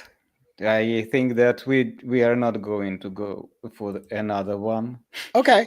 We can save the other two for next session. Yeah, Next at least week. one. Well, we have number 2, the one we didn't do, and then we have this last one. So we can save both of those for next time, right? By the next week, there will be like 10 more new.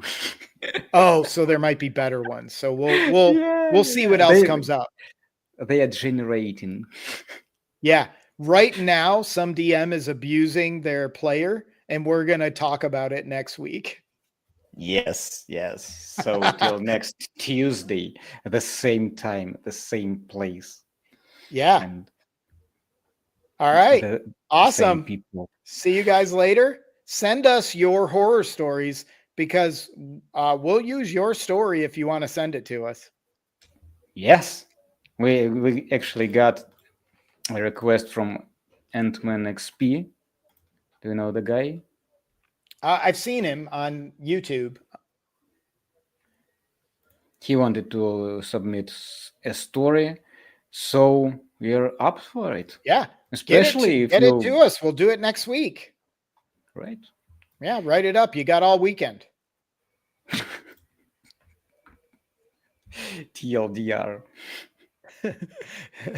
TLDR, 2 randos rage about bad DMs and bad players.